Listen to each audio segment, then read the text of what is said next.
오늘 하나님의 말씀은 빌립보서 2장 5절에서 11절까지 말씀입니다.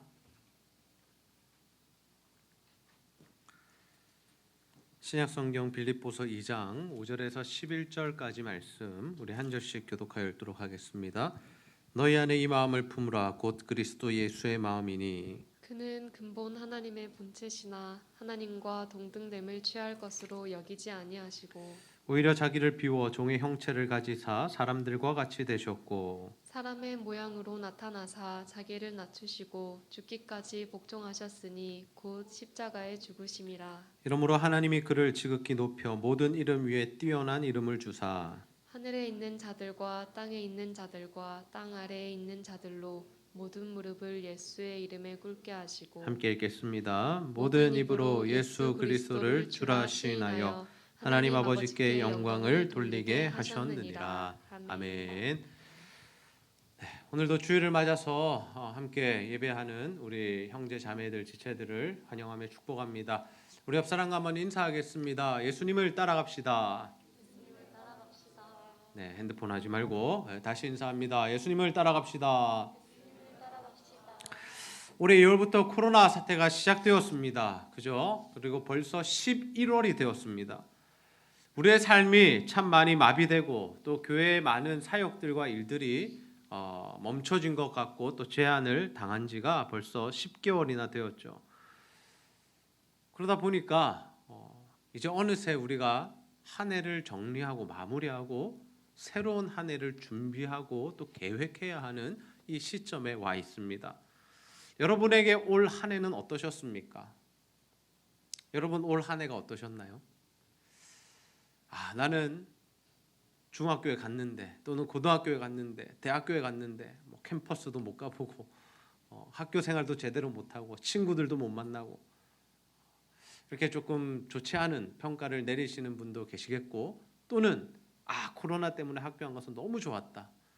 또는 내 공부에 내 하는 일에 집중할 수 있었다라고 생각하는 분들도 계시겠고 코로나나 아니나 나는 별로 상관이 없었다라고 그렇게 평가하는 분들도 계실 것입니다.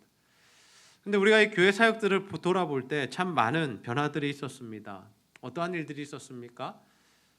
우리가 온라인으로 실시간 예배를 드리기 시작했습니다.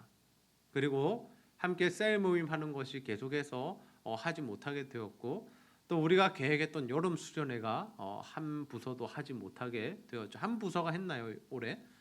대학부가 한 것 같습니다. 그리고 너무나 당연하게 느껴졌던 우리가 함께 밥 먹고 커피 마시고 교제하는 시간들이 다 제한당했죠. 또 교회의 이 본질의 사명, 나가서 복음 전하고 또 선교 가고 또 선교사님들과 만나는 이러한 사역들도 다 중단이 되었습니다. 올해 계획해놨던 새가족 초청 예배, 온가족 초청 예배 우리가 드리지 못했습니다. 그런데 여러분, 과연 우리는 이 시기, 이 코로나 시기로 인하여서 우리가 손해만 보았을까요?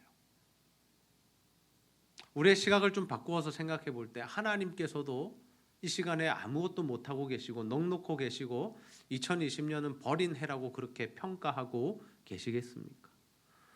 여러분 아무리 시대가 변하고 또 세상이 달라져도 여전히 변하지 않는 진리의 말씀이 무엇이냐? 바로 성경 말씀이죠. 여러분 하나님 지금도 살아계시고 지금도 역사를 주관하고 계시며 그 하나님의 일과 그 사역들 영혼을 구원해내는 하나님의 역사들이 지금도 진행 중에 있다는 사실을 믿으시기를 바랍니다. 여러분 그렇다면 우리가 그 하나님의 사역과 하나님의 일에 어떻게 동참할 수 있을까요? 우리가 사람을 살리고 고치고 세우는 이 하나님께서 우리에게 주신 이 미션을 어떻게 성취하고 이루어갈 수 있겠습니까? 기독교는 구원의 종교입니다. 기독교를 참 많은 용어로 정의할 수 있지만 이 기독교와 구원은 뗄래야 뗄 수 없는 관계에 있습니다. 여러분 우리가 이 기독교의 사상, 중심 사상을 돌아볼 때 무엇이 그 중심에 있냐면 예수 그리스도의 십자가 사건과 그리고 예수 그리스도의 부활에 있습니다. 우리가 예수 그리스도의 십자가에 참여하게 될 때 우리가 예수 그리스도의 부활의 영광도 함께 누리게 되죠. 그런데 우리 마음 가운데 어떠한 이 마음과 생각들이 있냐면 예수 그리스도께서 주시는 그 부활 또는 구원 이것은 굉장히 받기 좋아하지만 예수님이 지셨던 그 십자가 또는 그 고난의 길을 가고 싶어 하지는 않는다라는 거죠. 우리는 구원을 공짜라고 생각합니다. 그래서 좋아하죠. 야, 하나님께서 은혜로 우리에게 구원을 베푸셨다. 예수 그리스도께서 십자가에 달려 죽으심으로 우리에게 구원이 임했다라고 성경도 말씀하고 있기 때문에 야, 우리 구원 받고 싶습니다. 우리 부활하고 싶어요라고 생각은 하죠. 그런데 막상 우리가 십자가를 지는 삶을 살기는 굉장히 싫어합니다. 그러나 여러분, 우리가 기억해야 할 것은 무엇입니까? 우리의 구원은 예수 그리스도의 십자가 사건으로부터 가능하다라는 거죠. 그러니 구원은 여러분 단순한 문제가 아닙니다. 우리가 아무렇지 않게 여기거나 대수롭지 않게 넘길 그런 문제가 아니다라는 거죠. 사실 예수님께서 우리를 위하여 십자가 지고 죽으신 사건, 그것이 클라이막스인데 그 전에 우리가 예수 그리스도의 사랑을 더 풍성히 알려면 무엇을 알아야 하냐면 예수님의 성육신을 알아야 합니다. 여러분, 예수님의 성육신이 무엇입니까? 신이신 하나님께서, 성자이신 예수님께서 이 땅에 피조물인 사람의 모양으로 오셨다라는 겁니다. 오늘 우리가 읽었던 본문 말씀 빌립보서 2장 5절에서 8절까지 말씀 우리 다시 한번 읽어보겠습니다. 시작. 너희 안에 이 마음을 품으라. 곧 그리스도 예수의 마음이니 그는 근본 하나님의 본체시나 하나님과 동등됨을 취할 것으로 여기지 아니하시고 오히려 자기를 비워 종의 형체를 가지사 사람들과 같이 되셨고 사람의 모양으로 나타나사 자기를 낮추시고 죽기까지 복종하셨으니 곧 십자가에 죽으심이라. 아멘. 예수님께서 자신을 철저히 낮추시죠. 예수님은 원래 어떤 존재이십니까? 하나님과 동등한 존재다라는 거죠. 삼위일체 하나님 중에 누가 높고 누가 낮음이 없습니다. 예수 그리스도도 하나님과 성령님과 함께 동등된 위치다라는 거죠. 하나님의 본체시다라는 겁니다. 삼위일체 하나님이 연합하고 계시다라는 거죠. 그런데 그 예수님께서 어떻게 하십니까? 자신이 하나님과 동등됨을 취할 것으로 여기지 아니하시고 자기를 비워 종의 형체를 가지사 사람들과 같이 되셨다라는 거죠. 성육신 하셨다라는 겁니다. 근데 심지어 예수님께서 어떤 모습을 보여주십니까? 십자가에 달려 죽으셨다라는 거죠. 여러분, 이처럼 예수님께서 이 자신을 낮추사 사람의 형체, 모양이 되시고 그리고 십자가에 달려 죽으신 이유가 무엇입니까? 그 이유는 바로 예수님께서 우리를 사랑하시기 때문이죠. 예수님께서 우리를 너무나도 사랑하시기 때문에 우리를 위하여 이 땅에 오시고 사람의 모양으로 오시고 십자가에 달려 죽으셨다라는 거죠. 무지한 우리 사람들이 예수님을 알아보지 못하고 깨닫지 못하자 예수님이 실제로 오셔서 어떻게 하십니까? 자신을 보여주시죠. 자신의 말씀을 들려주시죠. 그리고 자신을 만지게 하시죠. 그리고 자신의 모든 사역을 그들 가운데 나타내시죠. 그런데 안타깝게도 많은 사람들이 예수님을 알아보지 못합니다. 예수님이라는 건 알았죠. 이름이 예수라는 것을 알았습니다. 그러나 그 예수가 자신의 구원자 되심을 깨닫지 못했다라는 거죠. 그래서 그들은 예수님을 어떻게 합니까? 십자가에 못 박아 죽여버립니다. 자신들과 맞지 않다고, 자신들의 어떤 신앙이나 종교성을 부인한다고, 그렇게 유대인들이, 이스라엘 백성들이, 종교 지도자들이 예수님을 십자가에 못 박는 일에 내어드렸다라는 거죠. 여러분, 우리는 어떻게 그럴 수 있을까 생각합니다. 참 나쁜 사람들이라고 생각합니다. 왜 예수님을 알아보지 못했을까? 저 사람들은 다 지옥에 가야 돼. 예수님 판 사람, 예수님 잡은 사람, 십자가에 못 박은 사람, 동의한 사람 전부 다 지옥 가야 되라고 생각합니다. 그런데 여러분, 엄밀히 말해서 예수님 죽인 사람 가운데 누가 있습니까? 우리가 있습니다. 우리가 그 시대 사람은 아니지만 지금 시대에 우리가 예수님을 죽이는 일을 할 수 있다라는 거죠. 우리도 언제라도 우리에게 도움이 되지 않으면 예수님 버립니다. 예수님을 버린다는 것은 무슨 의미냐면 하나님의 말씀, 예수님이신 이 말씀을 우리가 버려버린다는 거죠. 도움되지 않으면, 그리고 싫으면. 여러분, 혹시 우리 안에도 이런 마음이 있지 않습니까? 우리가 예수님보다 더 사랑하는 것은 없나요? 하나님께서 우리에게 분명하게 하신 말씀이 있는데 그 말씀에 순종하기 싫어서 우리가 때로는 모른 채하고 때로는 우리가 그 말씀에 대적하고 불순종한 경험은 없습니까? 구체적으로 어떤 상황인지 모르겠습니다.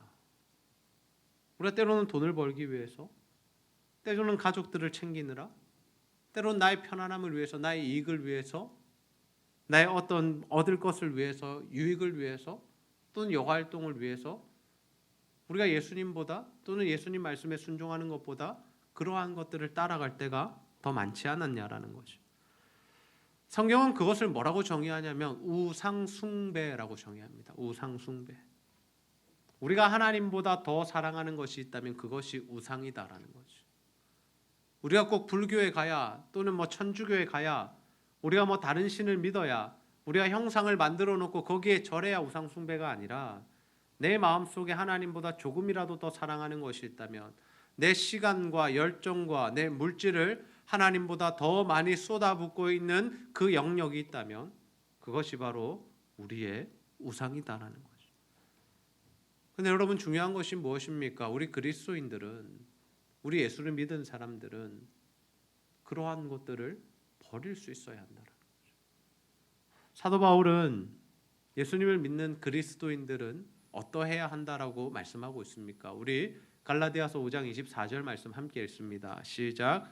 그리스도 예수의 사람들은 육체와 함께 그 정욕과 탐심을 십자가에 못 박았느니라. 아멘. 예수 믿는 사람도 어떻게 했다고요? 자신의 육체와 함께 그 정욕과 탐심을 십자가에 못 박았다라는 거죠. 여러분 우리는 어디에 이끌려 살아가고 있습니까? 사실 우리의 정욕과 탐심 아닙니까? 내가 이루고 싶은 것, 내가 가지고 싶은 것, 그것을 가지려고 우리가 노력하고 있고 그것을 이루려고 우리가 최선을 다해서 살아가고 있지 않습니까? 그것이 하나님께서 우리에게 주신 비전이라면 말이 다르죠. 하나님께서 우리에게 부여하신 사명이라면 그것은 다르죠. 근데 그게 아니라 내가 세워놓은 목표, 내가 이루고자 하는 것, 내가 가지고자 하는 것, 그것 때문에 우리가 아등바등 살아가고 있다면 그건 그리스도인이 아니다라는 겁니다. 사도 바울은 이미 우리가 육신의 정욕과 그리고 탐심을 십자가에 못 박은 존재다라고 규정하고 있습니다.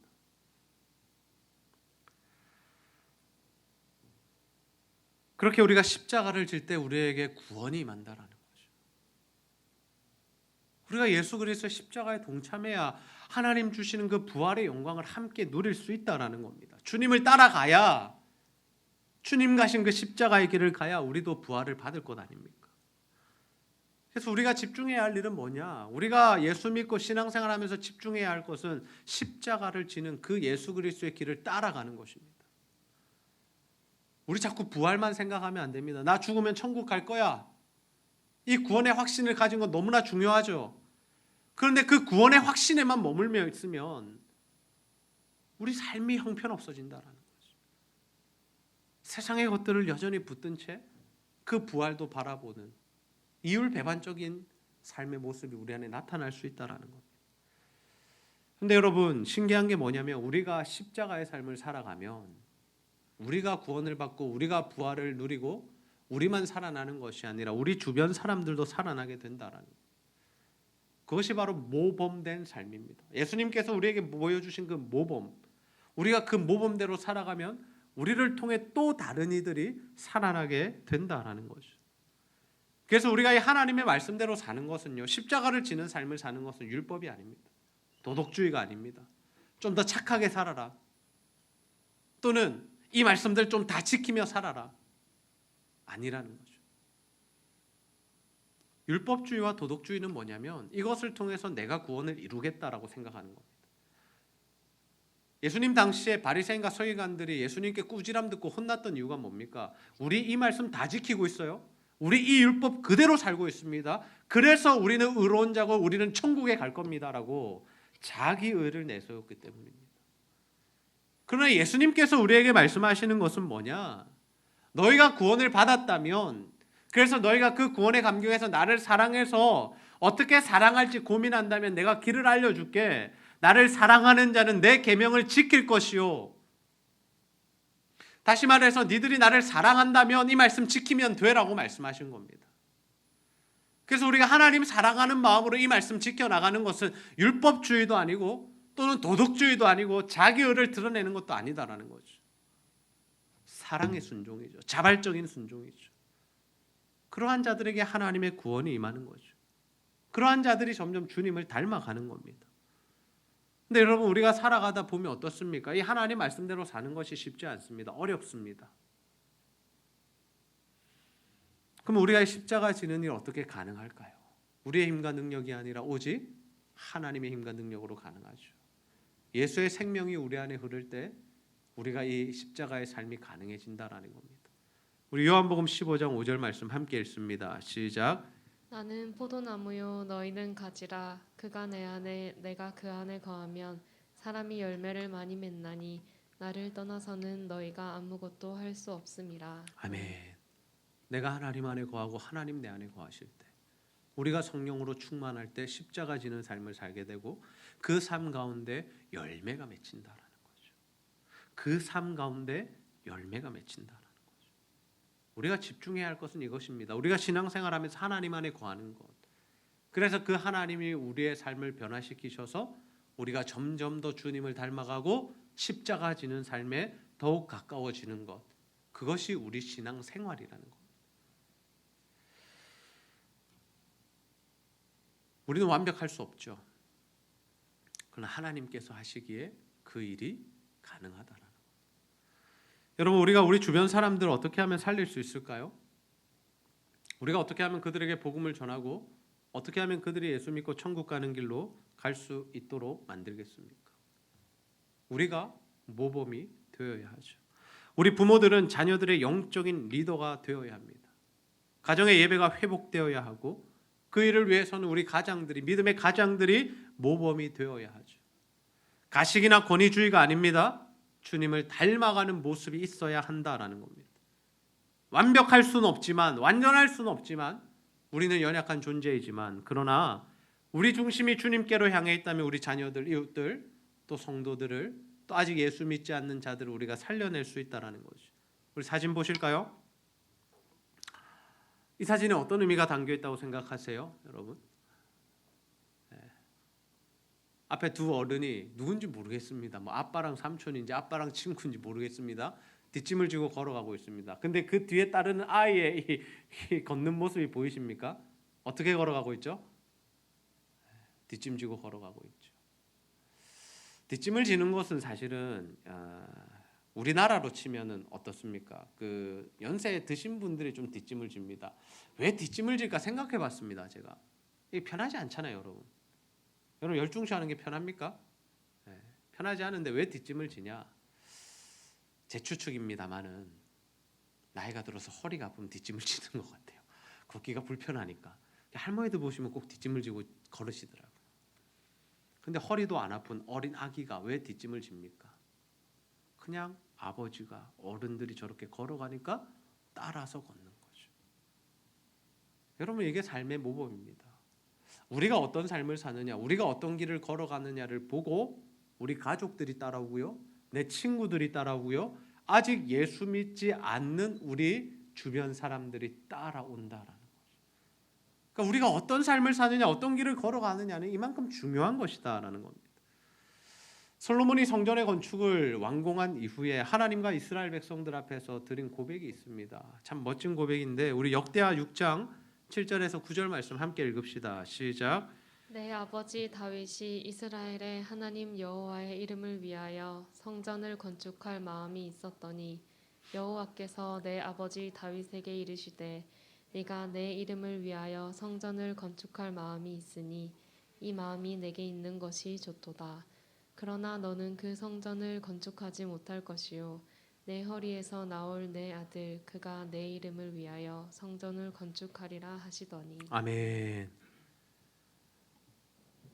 여러분, 지금 솔로몬의 이 고백이 어떤 의미가 있냐면 우리 아버지 다윗이 하나님을 향한 성전 건축하기 원하는 마음이 있었는데 하나님 허락하지 않으시고 내게 허락하셨다. 그래서 내가 지었다. 내가 성전 건축을 한 사람이다 라고 자신을 드러내는 내용이 아닙니다. 이 내용은 어떤 내용이냐면 우리 아버지 다윗이 하나님을 향한 그 성전 건축하기를 원하는 마음이 있었다. 왜? 자신은 좋은 궁에 사는데 하나님의 전이 너무나 초라하고 하나님께서 성막에 계시는 것을 볼 마음이 불편해서 하나님을 향한 좋은 성전을 내가 짓고자 하는 그 불타는 마음이 다윗 안에 있었다라는 거죠. 그래서 보면 하나님께서 그 다윗의 마음이 네게 있는 것이 좋다라고 평가해 주셨다라고 합니다. 그런데 우리가 다른 구절에 보면 다윗은 피를 많이 흘렸지 않습니까? 전쟁을 통해서 수많은 사람들을 죽였죠. 하나님 그것 때문에라도 뭐라고 말씀하시냐면 네가 아니라 네 아들에게서 받겠다라고 말씀하십니다. 그래서 솔로몬 자신이 이것을 지었다라고 고백하는 겁니다. 아버지가 기도하고 하나님이 합하게 생각하신 것을 내가 지었을 뿐이다. 여러분, 솔로몬은 자신의 아버지 다윗의 연약함을 다 알고 있었습니다. 여러분, 솔로몬이 어떤 배경에서 태어났습니까? 아버지가 밧세바라는 여인과 동침해서 낳은 아들이죠. 보지 못했지만 형이 되었든 누나가 되었든 먼저 태어난 아기는 죽죠. 하나님의 심판이었습니다. 자신의 어머니가 밧세바니까 자신이 어떻게 태어난 아들인지 솔로몬은 알고 있었습니다. 나중에 다윗이 압살롬에 의해서 도망을 가게 되는 사건이 있습니다. 그때에도 솔로몬은 보고 있었습니다. 더 나아가서 다윗의 말년의 인구조사를 통해서 7만 명의 사람들이 죽어나갈 때 다윗이 솔로몬이 보고 있었죠. 솔로몬이 다윗의 좋은 점만 본 것이 아닙니다. 다윗의 삶이 완벽하지 못했다라는 거죠. 우리 아버지 세대가, 우리 부모님 세대가 완벽한 삶을 살지는 못한다라는 것. 그런데 솔로몬이 자신의 아버지 다윗을 존경했던 이유가 있습니다. 그 이유가 뭐냐? 다윗이 하나님을 전심으로 사랑했기 때문이죠. 비록 실수도 있었고 연약한 부분도 있었지만 자신의 아버지 다윗이 하나님을 사랑했고 그 사랑하는 마음을 하나님께서 좋다고 여겨주시는 그것을 솔로몬이 알고 있었기 때문에 그래서 아버지를 존경했다라는 겁니다. 여러분, 우리의 삶이 그러해야 하지 않겠습니까? 우리의 삶이 완벽해서가 아니라 우리의 중심이 하나님을 향해 있을 때, 우리가 전심으로 하나님을 사랑할 때 주변 사람들이 우리를 인정하는 일들이 일어난다라는 거죠. 저는 어려서부터 누가 물어보아도 가장 존경하는 사람을 제 아버지라고 대답했습니다. 물론 실수하시거나 부족한 모습도 제가 다 보았습니다. 그러나 언제나 하나님 말씀대로 살고자 노력하고 애쓰셨고 특별히 힘든 일이 있을 때마다 주님 앞에 엎드려 모든 것들을 결정하는 모습을 제가 보았기 때문에 저는 그러한 신앙의 모습들을 따라가기 원하고 또 그분을 존경하고 나도 그런 참 존경받는 아버지가 되었으면 좋겠다라는 생각을 하며 살아가고 있습니다. 나중에 우리 딸들이 저를 어떻게 평가할지 모르겠습니다. 참 좋은 아빠였다고, 참 좋은 목사님이었다고 평가를 받으면 참 좋겠습니다. 여러분, 우리가 그러한 부모가 되고 우리가 그러한 믿음의 사람들이 되어야 할 줄로 믿습니다. 우리가 다른 사람들 앞에 무엇을 내세우겠습니까? 여러분, 우리 돈이 많다고 다른 사람의 존경을 받지 못합니다. 다른 사람들보다 더 학벌이 좋다고 또는 더 똑똑하다고 사람들이 우리를 존경해 주지 않습니다. 오히려 시기 질투하거나 재수없게 생각하죠. 그러나 우리가 정말 하나님을 우리 중심에 모시고 살 때 다른 사람들이 우리를 존경하는, 인정하는 일들이 일어난다라는 거죠. 여러분, 이미 먼저 예수 믿은 여러분들은 아직 예수 믿지 않는 사람들에게 그러한 삶을 사셔야 됩니다. 세상 사람들이 여러분들의 삶을 딱 바라보면서 야, 저 친구는 정말 예수 믿어서 저렇게 사네? 야, 저 친구는 뭔가 좀 다르구나. 야, 저 친구는 왜 저렇게 이런 일들에 왜 저렇게 반응하지?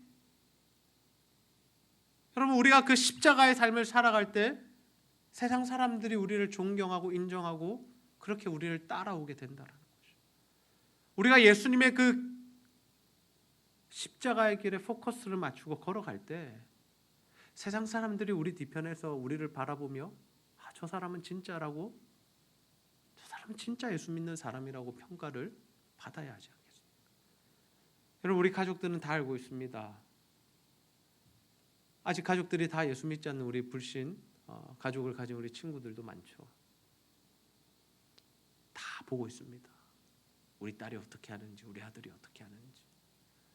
예수 믿지 않는 친구들 많죠? 그 친구들 여러분 다 보고 있습니다. 야, 쟤는 진짜 예수 믿는 애야. 아, 쟤는 좀 아닌 것 같아. 아, 쟤는 너무 이기적이야.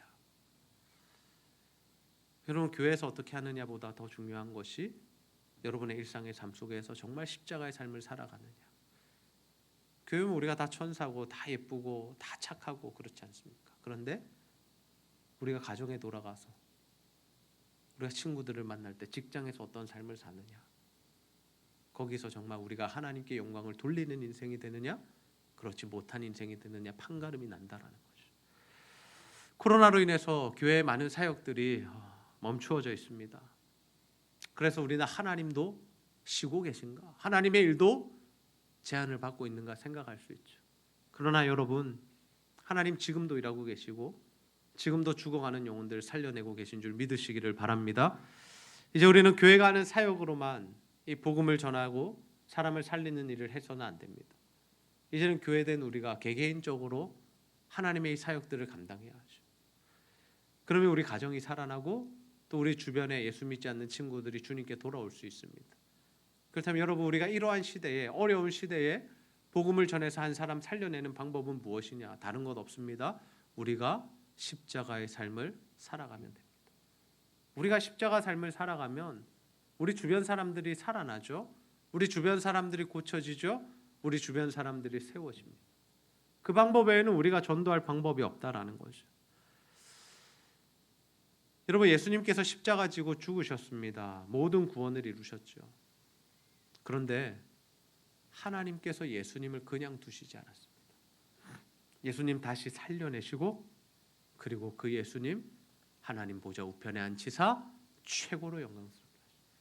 모든 사람이 예수님의 통해서 영광을 바라보게 되었다. 여러분, 우리도 마찬가지입니다.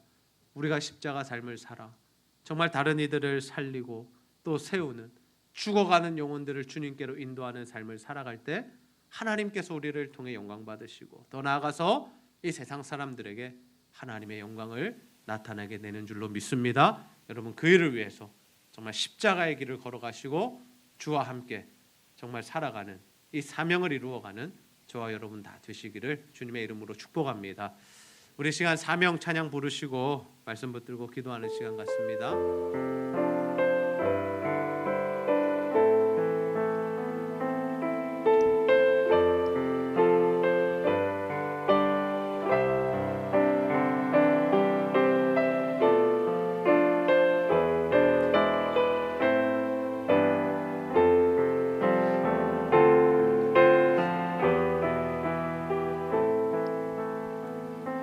주님이 홀로 가신 그 길 나도 따라가오.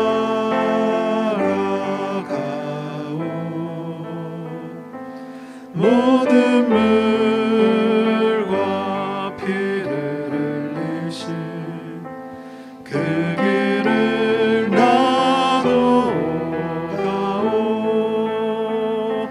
험한 산도 나는 괜찮소. 바다 끝이라도 나는 괜찮소. 죽어가는 저들을 위해 나를 버리길 바라오. 아버지 나를 보내주오. 나는 달려가겠소.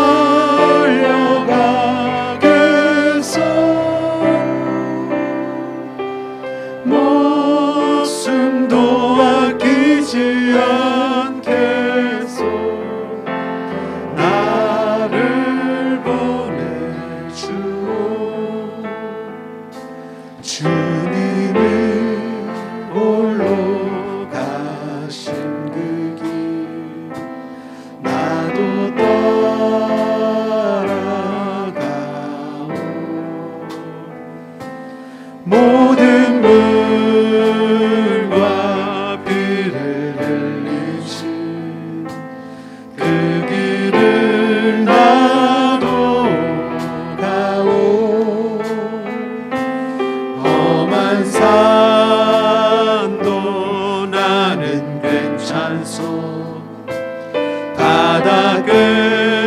끝이라도 나는 괜찮소.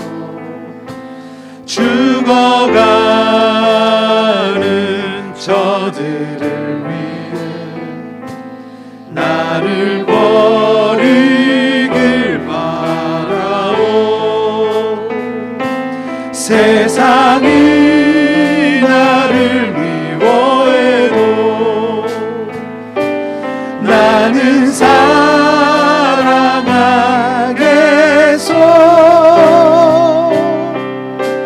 세상을 구원할 십자가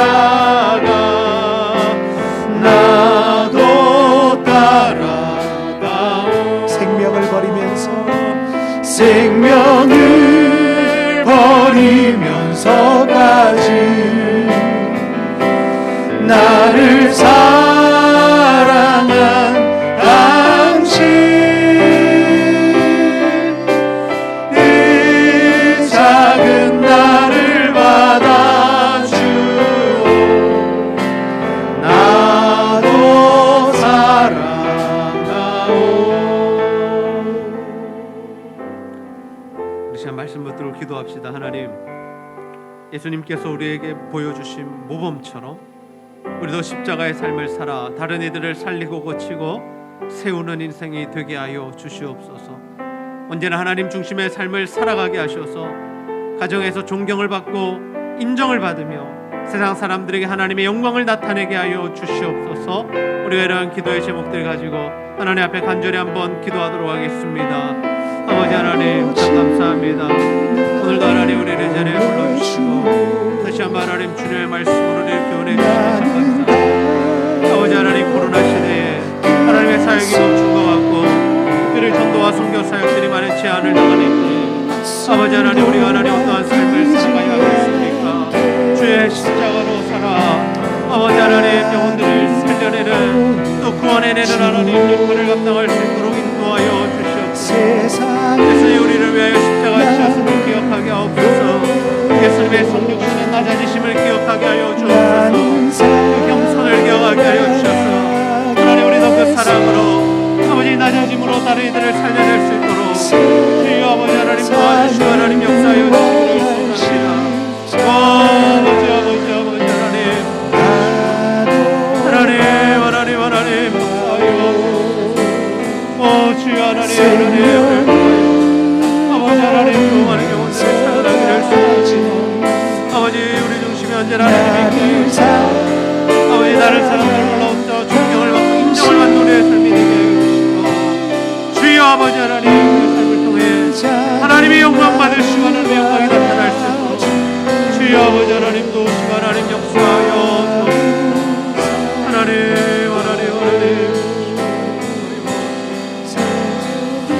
아버지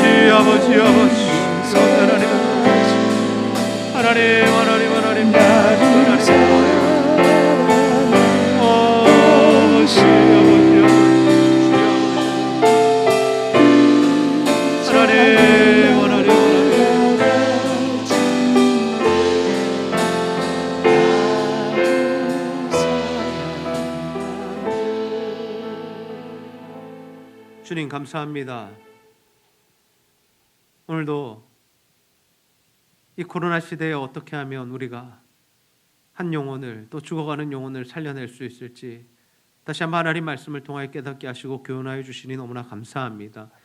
교회 모든 사역들이 멈추었고 또 제한을 받고 있는 이 시대에 그러나 하나님 일하고 계시고 또 하나님 여전히 영혼들을 구원하는 그 사역을 하고 계신 줄로 믿습니다. 아버지 하나님, 우리도 예수님 보여주신 모범처럼 십자가의 삶을 살아가게 하셔서 우리를 통하여 한 영혼이 살아나고 또 고쳐지고 세워지는 귀하고 놀라운 역사가 일어날 수 있도록 주여 함께하여 주시옵소서. 우리가 완벽한 인생 살지 못하지만, 완전하게 하나님 말씀 순종하지 못하지만 우리가 늘 하나님 중심에 모시고 정말 전심으로 하나님 사랑하며 그 뜻을 이루어드리기 원하는 삶을 살아서 정말 하나님 기뻐하실 뿐만 아니라 사람들에게 존경을 받고 또 인정을 받으며 우리를 통하여서 많은 사람들이 주께로 돌아오는 놀라운 은혜가 임할 수 있도록 주여 함께하여 주시옵소서. 이 시간에도 영혼의 질병과 아픔과 또 육신의 고통 또 여러 가지 상황 가운데 힘들어하며 신음하는 성도들이 있사오니 하나님께서 고쳐주시고 회복시켜주시고 주 예수 그리스도의 이름으로 모든 것들이 깨끗하게 나올 수 있도록 함께하여 주시옵소서. 하나님께 예배하러 나온 모든 성도들 은혜를 더하여 주시고 특별히 하나님 사랑하여 드리는 모든 물질과 헌신 주여 기쁘게 받으시고 배로 갚아 주시옵소서.